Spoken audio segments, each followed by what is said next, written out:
Hello everyone, কেমন আছো তোমরা? তোমাদের প্রিপারেশন কেমন চলছে? আজ তোমাদের জন্য নিয়ে এসেছি রিজনিংয়ের ক্লাস এবং এই ক্লাসের প্রত্যেকটা কোয়েশ্চেন খুব ইম্পর্টেন্ট আগামী এক্সামের জন্য।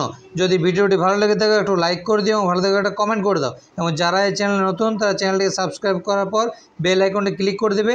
এবং এই ভিডিও ডেসক্রিপশন বক্সে হোয়াটসঅ্যাপ গ্রুপের লিঙ্ক আছে, সেই লিঙ্ক থেকে অতি অবশ্যই হোয়াটসঅ্যাপ গ্রুপে জয়েন হয়ে যাবে। চলো 1 নম্বর কোয়েশ্চেন আমরা আজকে শুরু করে দিই। দেখো কী বলছে, কতগুলি ত্রিভুজ আছে। তাহলে দেখো এখানে কতগুলি ত্রিভুজ আছে।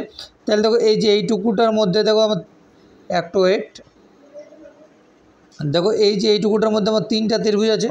এই যে আমি এইভাবে লেখা আছে যেটা, সেটাতে আমার 3টা ত্রিভুজ কীভাবে আছে দেখো, এই একটা ত্রিভুজ, এই একটা ত্রিভুজ দুটো, আর এই পুরো বড়টা নিয়ে হচ্ছে একটা ত্রিভুজ। তাহলে এখানে আমার কটা ত্রিভুজ? 3টে পেয়ে গেলাম। ঠিক আছে, পেয়ে গেছি। এরপর দেখো, এরপর এইটুকুটা নিয়ে একটা ত্রিভুজ, এইটুকুটা নিয়ে একটা ত্রিভুজ। ঠিক আছে, তাহলে আরেকটা পেলাম। এরপর এই যে পুরো বড়টা নিয়ে হচ্ছে আরেকটা ত্রিভুজ, তাহলে আবার একটা পেলাম। এরপর দেখো এইটুকুটা তো সেম, আবার ওই 3টা ত্রিভুজ পাবো। এইটুকুটাতে আমার সেম আরও 3টা ত্রিভুজ পেলাম। এরপর সাথে দেখো এই জিনিসটা, এই যে বাইরের দিকেটা যদি ধরি, এটাও একটা আমার ত্রিভুজ, এটা হচ্ছে আমার একটা ত্রিভুজ, তাহলে আরেকটা ত্রিভুজ পেলাম। বোঝা গেছে? এরপর দেখো আরেকটা জিনিস লক্ষ্য করো, দাঁড়াও ওয়েট জাস্ট।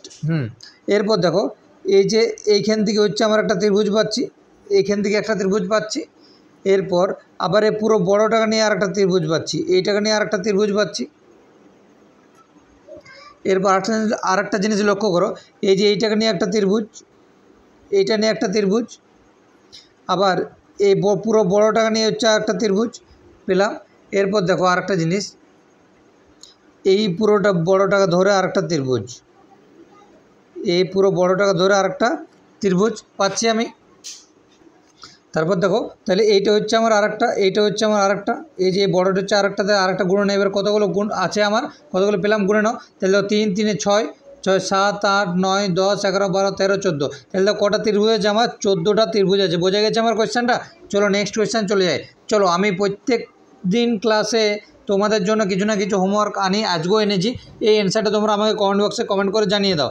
এই অ্যান্সারটা তোমরা আমাকে কমেন্ট বক্সে কমেন্ট করে জানিয়ে দাও, ঠিক আছে? Please comment. চলো নেক্সট কোয়েশ্চেন চলে যাই। দেখো কী বলছে, কোনো ঘড়ি আয়নায়, ঠিক আছে, 12টা 40 দেখালে প্রকৃত সময় কত? এই ধরনের কোয়েশ্চেন দেখো একটু জাস্ট একটা কথা বলে নিই। যখনই 12টার পর হবে না, কি বললাম, যখনই 12টার পর বলছে, মানে যখনই বলবে যে কোনো ঘড়ি আয়নাতে 12টার পর সময় দেখায়, তখন আমার কী করবে? 11টা 60 থেকে বিয়োগ করবে।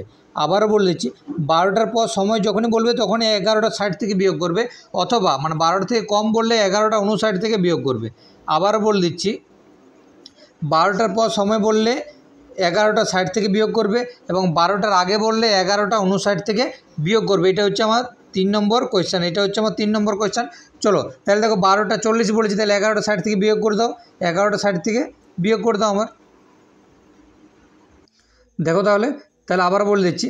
তাহলে দেখো কী বলছে, 12টা 40, তাহলে যখন বিয়োগ করবো তখন 12টার বিয়োগ করার দরকার নেই, যেটা তার পরে থাকে, মানে যেটা মিনিটে থাকে সেটা বিয়োগ করে দাও। তাহলে 40 আমার বিয়োগ করতে হবে। তাহলে যদি 40 বিয়োগ করো, তাহলে বিয়োগ করলে হচ্ছে 11, আর এদিকে বিয়োগ করলে হচ্ছে আমার 20, আর এদিকে আমার 11। তাহলে প্রকৃত সময় হচ্ছে 11টা 20 মিনিট। কোথায় আছে দেখো? অপশান বিতে আছে। তাহলে অপশান বি হলো আমার সঠিক অ্যান্সার, 11টা 20 মিনিট।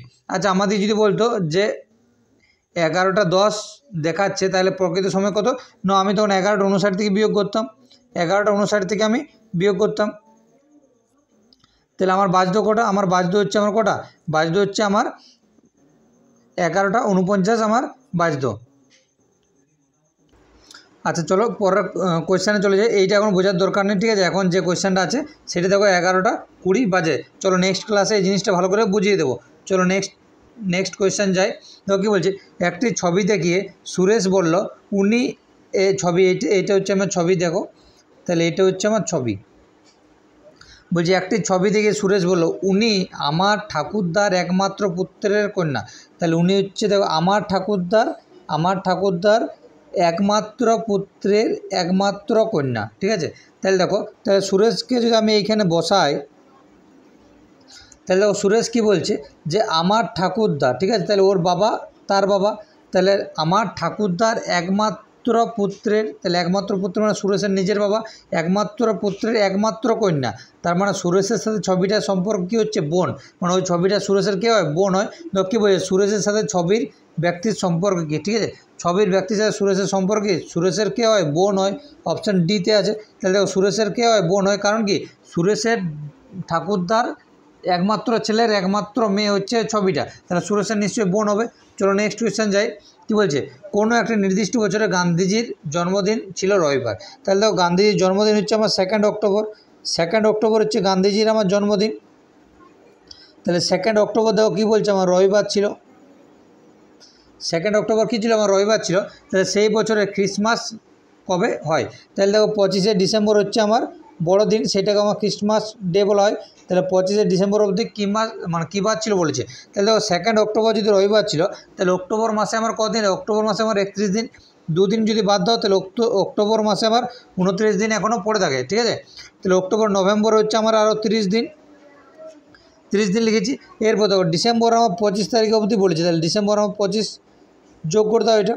তাহলে দেখো 9 আর 5 14, 4 হাত থেকে 1, তাহলে 3 আর 2 5, 2 7 আর হচ্ছে 8, 84 হয়ে গেল। এবার 7 দিয়ে 84 ভাগ করে দাও। 7 দিয়ে যদি 84 ভাগ করো তাহলে 7 একে 7, ঠিক আছে, 14, 7 2 14। তাহলে আমার একটা অড ডে থাকছে না, ঠিক আছে, একটা অড ডে না থাকা মানে হচ্ছে আমার আমার 25শে ডিসেম্বর কি রবিবার ছিল। এখানে আমার দেখো ভাগশেষ আমার 0, তাহলে ভাগশেষ 0 থাকা মানে আমার সেই দিনটা কী বার ছিল, রবিবারে ছিল। অপশান সি হলো আমার সঠিক অ্যান্সার। যদি আমার এখানে ভাগশেষ 1 থাকতো তাহলে রবিবার সাথে 1 যোগ করতাম, যদি 2 থাকতো তাহলে রবিবার সাথে 2 যোগ করে দিতাম, 2 যোগ করে মানে রবিবার সাথে 2 দিন যোগ করে দিতাম। কিন্তু আমার এখানে ভাগশেষ আমার 0 আছে, তাহলে আমার কোনো যোগ করতে হবে না। তাহলে আমার 25শে ডিসেম্বর কী বার ছিল, আমার রবিবার ছিল। বোঝা গেছে কোয়েশ্চেনটা। চলো নেক্সট কোয়েশ্চেন। আচ্ছা, কোনো সাংকেতিক ভাষায় বলছে এ কে সি লেখা হয়, মানে দেখো একটা বাদ দিয়ে লেখা হচ্ছে, এরপর বি নেই সি লিখছে, বি এর পর হচ্ছে সি নেই ডি হচ্ছে, তাহলে দেখো সি এর পর ডি নেই ই হবে, এইচের পর আই নেই জে হবে, আয়ের পর জে থাকবে না কে হবে, কে এর পর এল থাকবে না এম হবে, এম এর পর হচ্ছে এন থাকবে না ও হবে। তাহলে দেখো ই জে কে এম ও কোথায় আছে, ই জে কে এম ও আচ্ছা প্রত্যেকটাতে আছে। তাহলে দেখো এর পর বি থাকবে না, তাহলে সি হবে, জি এর পর এইচ নেই আই হবে, তারপর দেখো এর পর বি নেই সি হবে, এল এর পর এম থাকবে না, তারপর কী হবে, তাহলে ও হবে। আচ্ছা, তো এল এর পর এম থাকবে না, তাহলে এখানে কী হবে, আমার এন হবে, ইউর পরে ভি থাকবে না ডাব্লিউ হবে, আর এর পর এস থাকবে না টি হবে। তাহলে দেখো কোথায় আছে, E J K M O C I C N W T, E J K M O C I C A, আর দেখো অপশান এতে আছে, অপশান এতে আছে, মানে এক ঘর পর পর লিখছে। তাহলে দেখো সি কে লিখছে আমার ই, তার মানে হচ্ছে আমার সি এর পর আমার ডি নেই ই লিখছে। চলো নেক্সট কোয়েশ্চেন যাই।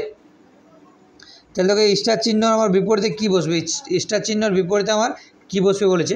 তাহলে দেখো যে কোনো একটা ধরে করো। আচ্ছা আমি 1 এবং 3 ধরে করছি, 1 এবং 3 ধরে করছি, তার কারণ হচ্ছে 1 এবং 3-এর মধ্যে একটা সংকেতে আমার কী আছে, সেটা হচ্ছে আমার স্টার, ঠিক আছে। তাহলে দেখো আগে আমি 3টে লিখছি, তাহলে 3-এ আমি স্টার আছে প্রথমে, স্টারের ক্লকওয়াইজ ঘোরাও, স্টারের পর হচ্ছে আমার প্লাস চিহ্ন, প্লাস চিহ্নের পর হচ্ছে আমার যে রুপির চিহ্ন হয় সেইটা। তারপর দেখো একটা বসাও, একে হচ্ছে আমার প্রথম স্টার চিহ্ন, স্টার চিহ্ন পর হচ্ছে মাইনাস, মাইনাসের পর হচ্ছে @ তাহলে আমাকে বলছে যে স্টার চিহ্নর বিপরীতে কী বসবে। তাহলে দেখো প্রত্যেকটা জিনিসের মধ্যে আমার কী আছে, প্লাস আছে, তারপর আবার টাকার চিহ্ন যেটা সেইটা আছে, আবার স্টার চিহ্ন আছে, আবার @ আছে। দেখো সব কিছুই এই দুটোর মধ্যে সব কিছুই আছে, শুধুমাত্র এই যে 8 নেই। তাহলে আমি বলতে পারবো যে স্টারের বিপরীতে আমার কী বসবে, 8 বসবে, স্টারের বিপরীতে আমার কী বসবে, 8 বসবে। তাহলে অপশান সি হলো আমার সঠিক অ্যান্সার। বোঝা গেছে কোয়েশ্চেনটা। চলো নেক্সট কোয়েশ্চেন চলে যাই।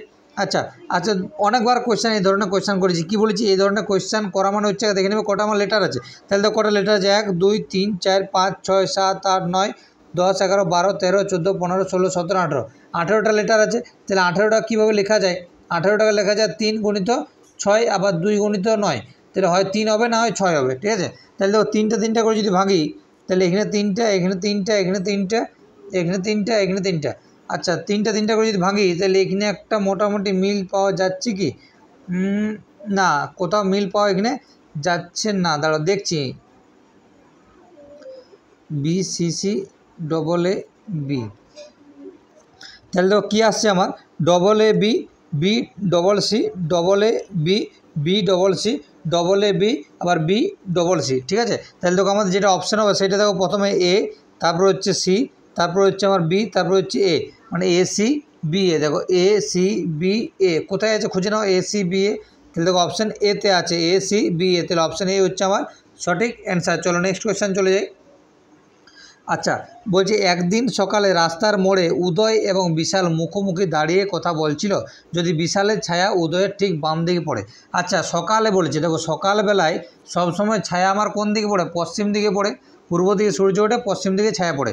তাহলে দেখো কী বলছে, যে রাস্তার মোড়ে উদয় এবং বিশাল মুখোমুখি দাঁড়িয়ে কথা বলছিল, যদি বিশালের ছায়া উদয়ের ঠিক বাঁ দিকে পড়ে। তাহলে বিশালের ছায়া বলছে উদয়ের ঠিক বাঁ দিকে পড়েছে। তাহলে দেখো নিশ্চয়ই আমার বিশাল এখানে থাকবে, আমার